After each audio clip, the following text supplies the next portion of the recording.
stretch to execute, especially out of a lot of those post touches that you were getting? Yeah, I think we stuck with that. We seen some good stuff, some out of there in the first half. Some of them shots we didn't make, but we generated some good looks with me in the post. I didn't even have to dribble, and they were double teaming. That last one when I caught it at the elbow, I seen Mark Williams kind of leave Oso right under the rim. So it was kind of do some unconventional things on the defense side of the ball. So we tried to stay patient, not let them speed us up and get good looks. And we was able to generate something there in the fourth quarter. Obviously, you guys still have things that you would like to work on, I'm sure, but when you can start to string together wins like this, can you kind of feel a little bit of momentum or the vibes going in a more positive place? I mean, the vibe's always been good to me. I mean, from the outside looking in, it's tough because we losing, but for the most part, I mean, everybody's coming in trying to figure stuff out, working hard, coming in here with energy, enthusiasm for the game of ball. And sometimes we just aren't better than our opponents that night. So I felt like tonight they kicked our ass on the boards to start the game, and I think we was able to swarm and all give multiple efforts on that end of the glass, the defensive glass. So it's a good finish for us. Kevin, you were kind of talking about that possession, but with about a minute left, I think everybody in the gym was expecting you to shoot, and then you see Oso, and he finishes with the dunk. Do you think that's kind of a good growth moment for Oso, that he knows that you have trust in him to finish in a clutch situation? I think he always knew I trusted him. I don't feel like we needed to go through that moment. So that wasn't defining moment in our relationship, that solidified our trust. I feel like he always knew I'm on this side, and I'm on the same page with him. So, I'm sure people in the arena thought I was going to shoot, but, I try to make the right play as much as I can and try to just play the game the way it's presented to me. And tonight they doubled a lot in those spots, so I didn't want to rush. I took my time, and I was able to find Oso. He was great tonight. Kevin, along those same lines, probably the greatest scorer ever, but are there moments where you wonder, like, why are they doubling so much because of the amount of clean, wide open looks you get on the backside? Yeah, I mean, sometimes I do. I mean, to start the game, like the first possession of the game, you start double teaming. When I get in the post, you double team. And even as they was double teaming out top, when Melo was on me, they would run and jump me at the three-point line to start the game. Sometimes it's a little weird. I always talk to the bench about that, the opposing team. But they're just telling us they rather live with my teammates shooting open shots, which is crazy to me. And so, the law averages, guys going to knock those down if you keep giving them looks. And we got a healthy amount of those looks throughout the game, and we was able to execute there in the fourth quarter. But, yeah, it throws me off sometimes, too, when you start the game and swarming and doubling and zones behind me when I get the ball and all five eyes watching me. I tell you that as a sign of respect, but I also want to go out there and play, too. But if you're going to take me away, then I'm going to utilize my teammates regardless. Kevin, you just said the vibe has been pretty good and guys are still working hard. How important is that belief for a team that's still trying to just figure things out? Yeah, it's always important for you to believe. It's early in the season, 19 and 19. And we know it's a long, long year. And, so even good teams go through, ebbs and flows in your vibes throughout the season. You know what I'm saying? It's a long year. There's a lot going on in each individual's minds. You never know what's going on in these guys' minds throughout the season. So, but I think basketball is kind of like our solace, our happy place. So we come in here regardless of wins and losses sometimes, and it's like therapy to us. So, yeah, but it's going to be ups and downs throughout the season, and we lean on each other, and that's the great part about basketball and team sports. You got a brotherhood that you create in the locker room, regardless of how the games finish.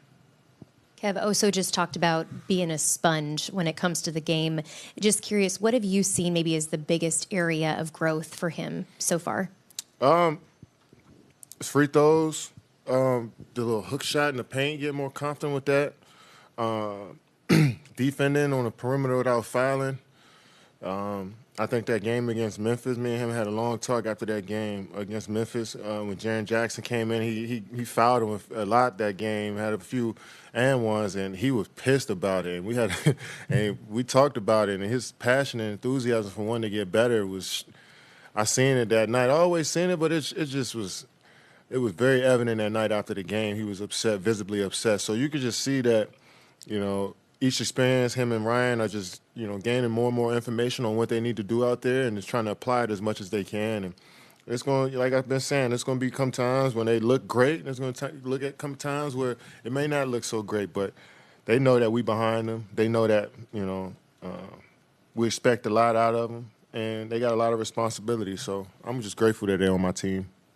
When you look at just these last couple of games defensively, second half against Atlanta, fourth quarter tonight, how much is strictly on the defensive end is going to be necessary to get this going the way you guys want? Yeah, that's really what it is. I mean, hanging our hats on that side. I think last few games we've been holding our opponents to at least between 40 to 45% shooting. I think,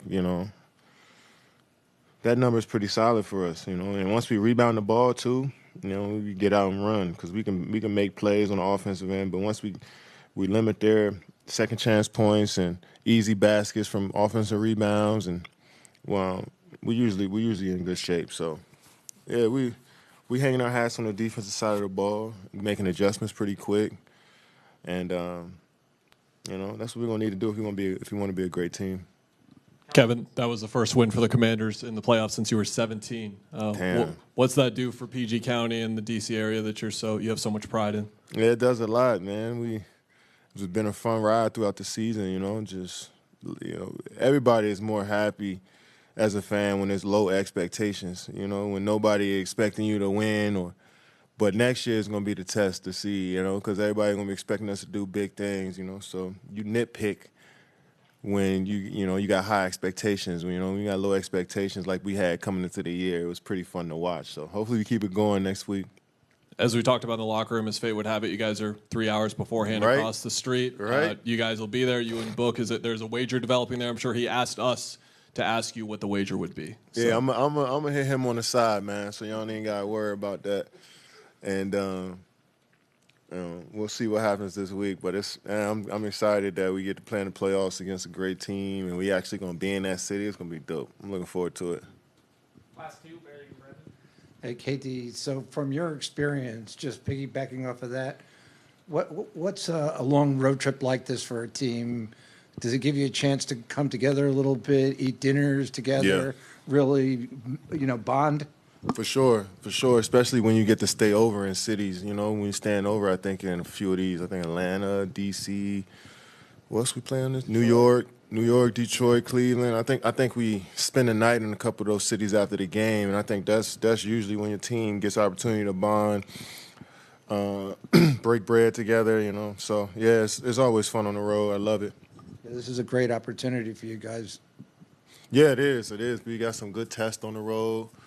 Some good young teams that we're trying to get some revenge on. Detroit, Cleveland have been a great team. The Nets, they beat us too. So Atlanta's going to be ready, and Washington's going to. So I'm looking forward to it, man. I get to go back to my hometown too and play a game and spend the night there. So it should be a solid trip, man. Hopefully we come back with some W's.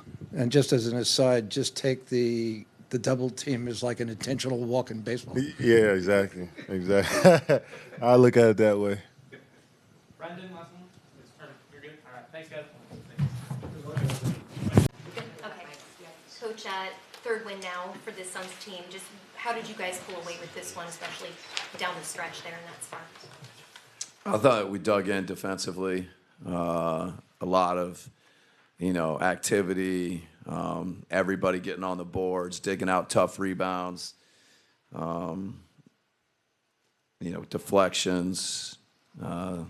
So I thought defensively it's what gave us life. We got out and played kind of random, and then, we played through the post a lot tonight. Guys hit some big shots. Royce hit a big shot.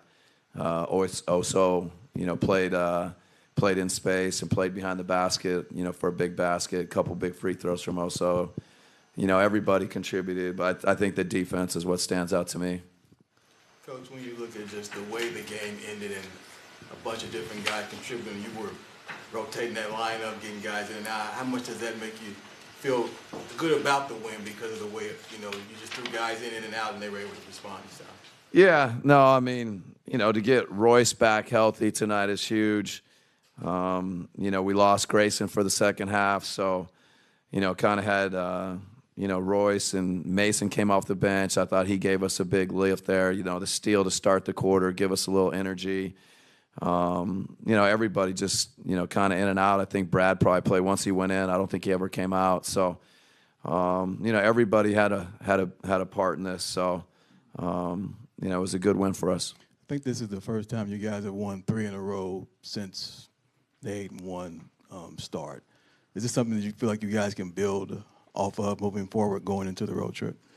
I mean, it's always the challenge in this league is to, keep executing on both ends, keep digging in defensively, finding ways to get stops, finding ways to win games. The second half against Atlanta, I thought our defense stood out. The fourth quarter tonight, our defense stood out. So we got to keep leaning into that, and then I think that can fuel us offensively. One follow-up, Coach. Obviously, you were going small at times, and you got Ball sitting there. Is there any reason why he didn't get into the game today? No, I mean, he's on our mind. He's an option for us. He can play, he can play the 5 spot. He can play the 4 with a more traditional 5. So he's been good in practice. He's working. We know he's an option for us. Coach, have you gotten an update on Grayson? Was there any particular play that kind of hurt it, or? No, I don't think it's a particular play. I think he's. From what I think the medical said, is something that he's managed, and we're always kind of trying to stay on top of. And just tonight, I think at halftime, got to a place where he couldn't finish. And then with Oso, you started him the second half. What kind of went into that decision, and how did you like the way that he closed the game for you guys? Yeah, again, it's just trying to find the right combinations, the right guys that give us our best chance. And Oso, I think the way he was moving gives us, a different look in our pick and roll coverage. Just felt like the right thing. And like I said, Mason gave us a good burst, when he did come off the bench. That's what, those 2 guys, they're ready to do whatever the team needs.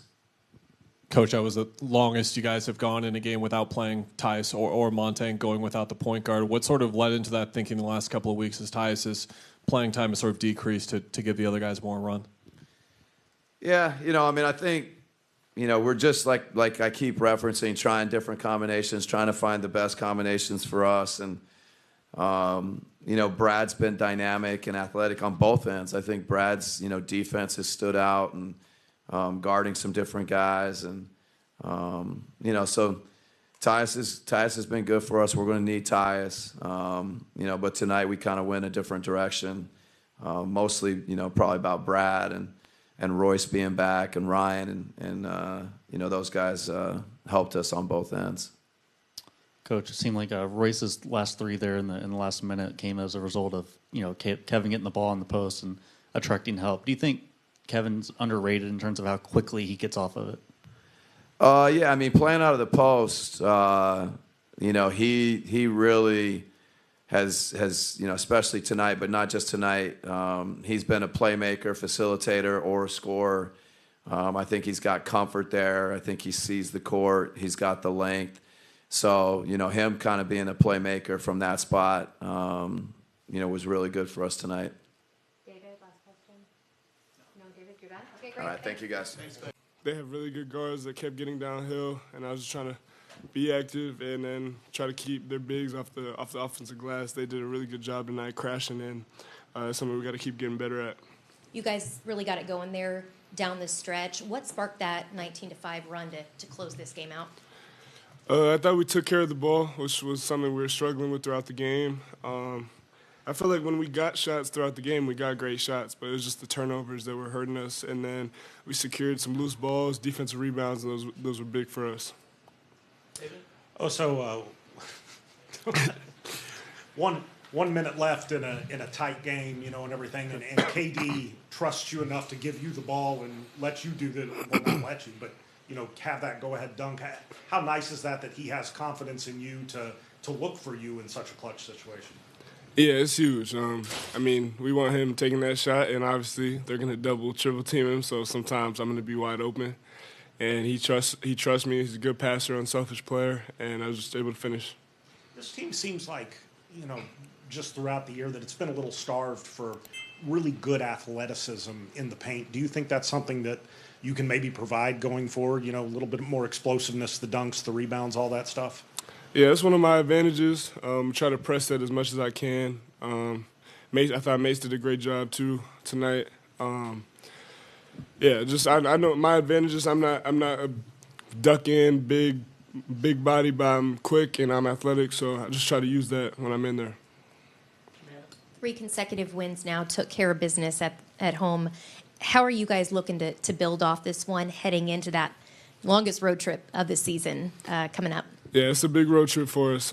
Just try to keep the same energy. Felt like we've been playing with passion, like desperation, and we just got to keep maintaining that on the road. And it's going to be tougher, obviously, playing on the road, but that's when we got to stick together even more.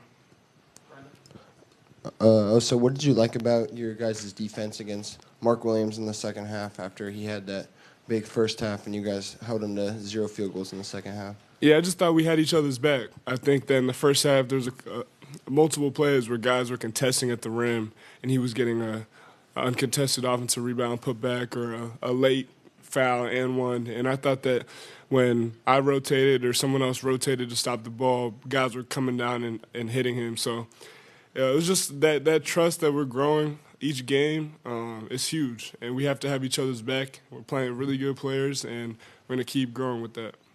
Also, on that note, Mark had a really good first half. Just wondering what the conversations were like halftime and what led to you starting the second half. It wasn't really his first half. It was just we started the second half reading or switching ball screens, and that's one of my advantages on this team. Honestly, the red wasn't that effective to start the half, but we keep playing. We have really good guys on this team. We're connected. We trust each other. So down the stretch, we just made adjustments and found a way to win. Last one. Oh, so we just got done talking to Devin in the locker room, and he said that you're well ahead of the learning curve for a rookie.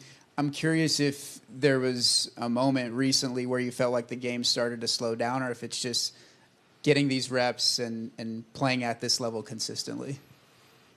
I've just been trying to learn each and every game.